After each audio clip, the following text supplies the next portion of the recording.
How can a one-bedroom apartment in New York City cost more than an entire house payment in many parts of America? Why does rent jump hundreds of dollars from one neighborhood to another? And how can two nearly identical apartments have completely different prices? The answer isn't just real estate, it's math. A lot of math. Today we're uncovering the hidden mathematics behind New York City's rent prices and why millions of people pay some of the highest housing costs on earth. Welcome to Math is Everything Everywhere. Today we're breaking down the numbers behind New York City's housing market, including supply and demand, population density, pricing algorithms, rent stabilization, and why location can be worth thousands of dollars. Let's do the math.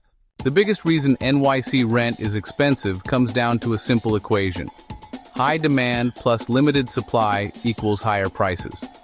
New York City has more than 8 million residents, but land is limited. Manhattan is an island. Brooklyn, Queens, and the Bronx are already heavily developed. You can't simply create more space whenever demand increases. Imagine 100 people competing for 10 apartments. Landlords can charge more because someone will likely pay it.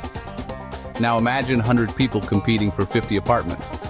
Prices become more competitive. The math is simple. When demand grows faster than supply, rent rises. Why does moving a few subway stops sometimes save hundreds of dollars per month? Because location has measurable value. Economists call this a location premium. Consider two apartments. Apartment A, 15 minutes from Midtown, near restaurants near multiple subway lines. Apartment B, 45 minutes away, limited transit access. Even if both apartments are identical inside, Apartment A saves time every day. Over a year, that could mean hundreds of commuting hours saved. The market places a mathematical value on convenience. In New York City, time literally equals money. One of the most important measurements in real estate is price per square foot. Here's an example. Apartment 1, 500 square feet. Rent, $2,500. Apartment 2, 1,000 square feet. Rent, $4,000. At first glance, Apartment 2 seems expensive, but let's calculate. Apartment 1, $2,500 divided by 500 equals $5 per square foot. Apartment 2, $4,000 divided by 1,000 equals $4 per square foot. Apartment 2 actually provides more space for each dollar spent. This is one reason larger apartments sometimes offer better value. Researchers have discovered something fascinating. Rent often increases the closer you are to a subway station. Why? Because transportation reduces travel time.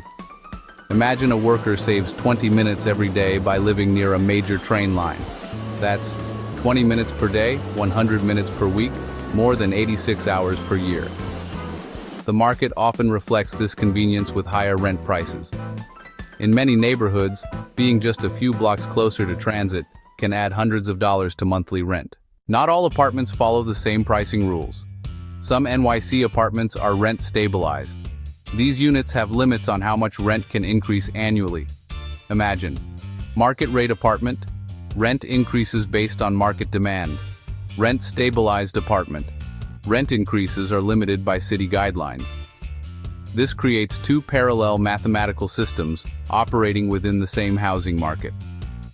As a result, two nearly identical apartments in the same building can have dramatically different rents. Many people assume landlords simply raise rent because they can, but several mathematical factors affect pricing. Property taxes, maintenance costs, insurance, utility costs, building repairs, labor expenses, inflation. If building expenses increase by 10%, owners often attempt to pass those costs on to renters. When costs rise across thousands of buildings simultaneously, citywide rents tend to increase. Here's a surprising math problem. Suppose rent increases by just 4% annually. A $2,500 apartment becomes, year 1, $2,500, year 2, $2,600, year 3, $2,704, year 4, $2,812, year 5, $2,924. Small increases compound over time. That's the same mathematical principle used in investing. Except instead of earning money, renters are paying more. Could rent prices actually decrease? Mathematically, yes. If housing supply grows significantly faster than demand, prices could stabilize or fall. More apartments, more housing developments, more available units. When competition among landlords increases, renters gain negotiating power. The challenge is that building enough housing in a densely populated city is extremely difficult. And that's why affordability remains one of New York City's biggest challenges. So why is New York City rent so expensive?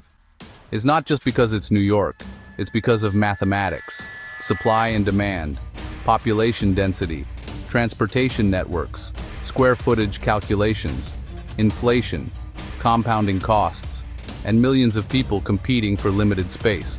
The next time you see a jaw-dropping apartment listing, remember, behind every rent price is a complex mathematical equation. And that's the hidden math behind rent prices in New York City. What's the most expensive rent you've ever seen in New York City? Tell us in the comments below. If you enjoyed this video, please like, share, and subscribe to Math is Everything Everywhere. Because math isn't just in textbooks, it's hiding in your monthly rent payment.